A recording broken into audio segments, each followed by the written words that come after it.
No diretório core do front, vamos criar um arquivo responsável por realizar a conexão WebSocket. Vamos criar uma função chamada comWebSat.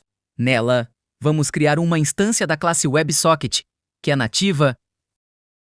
Por enquanto, nós vamos logar todos os problemas com a conexão e no final da função vamos retornar a instância que criamos. Vamos adicionar a tag export antes da função.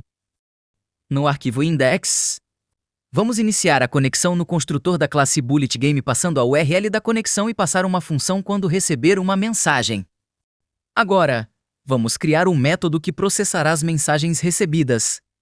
Chamaremos ela de MessageProcessor e vamos logar a mensagem recebida.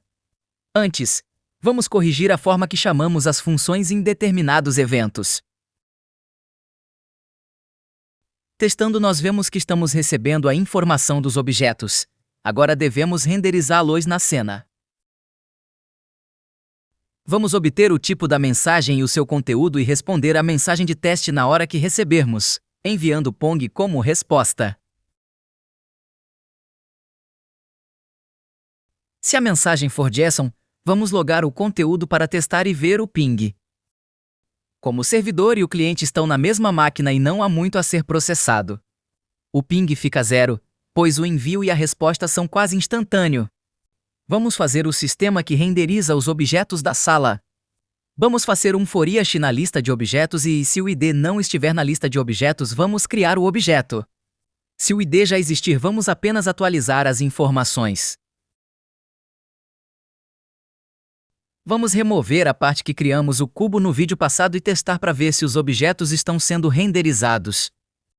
Deu erro.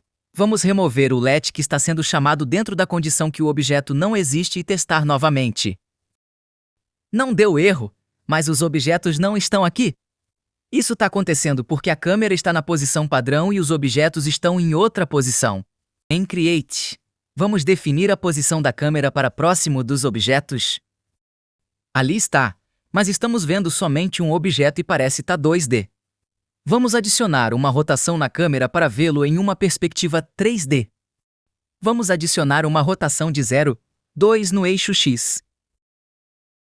O motivo que só está aparecendo um objeto é que eles estão muito próximos. Vamos separar um pouco mais. Aí está. Agora vemos 2 objetos. Agora vamos adicionar o objeto do player. Em core do backend, vamos criar um arquivo chamado person.py e nele vamos criar uma classe person que herda object. Person receberá como parâmetro os mesmos que object, mas com algumas alterações. Name receberá o valor padrão person. Interactive receberá true, type vai receber o valor dynamic. E width e height não serão recebidos como parâmetro. Vamos receber o parâmetro playerId, que poderá ser none para casos de bots. Na verdade, name não terá um valor padrão. Vamos criar um arquivo characters.json no diretório core do backend, onde criaremos nossos personagens. O primeiro personagem será o Hamoud Habib, mas por enquanto, teremos somente o width e height. Também vamos receber room como parâmetro em person e vamos remover a parâmetro object.id. Vamos iniciar a classe person, chamando o método loadCharacter, passando o nome do personagem. Agora vamos criar o método loadCharacter e remover o parâmetro name. Vamos usar a biblioteca o S para montar o caminho até o arquivo character.json e verificar se o arquivo existe e usar uma exceção personalizada caso não exista. Usando a função open, vamos abrir o arquivo do caminho e carregar o JSON usando a biblioteca JSON, salvando as informações na variável pré-definida characters. Vamos carregar as informações do personagem especificado no atributo name. Não vamos definir o atributo name em person, porque object já o define. Então, vamos iniciar object. Vamos definir o object.id, que será o nome do personagem, a quantidade de objetos da sala mais o ID do player. Agora vamos passar os parâmetros para iniciar object. LoadCharacter deve vir antes da iniciação da classe base. Também vamos remover os parâmetros type e interactive e passá-los diretamente na instância da base. MKSODebots não terão um playerId, então nós não o adicionaremos neste caso. Enviaremos name para loadCharacter, porque self-name de name ainda não foi criado. Se o personagem que Nami representa não existir, vamos lançar uma exceção personalizada. Vamos carregar as informações do personagem. Nesse momento, só existem width height. Após instanciar a base, vamos adicionar o personagem na sala por meio de um método que já vamos criar. Em Home, vamos criar o método AddObject, que será responsável gerenciar a adição dos objetos na sala e substituir as adições antigas. Vamos criar um método do underline para facilitar o retorno da quantidade de objetos na sala. Em Manager, vamos criar uma instância do personagem. Esquecemos de criar o atributo PlayerID. Também vamos adicionar o parâmetro WebSocket, que pode ser na Namecast Debots.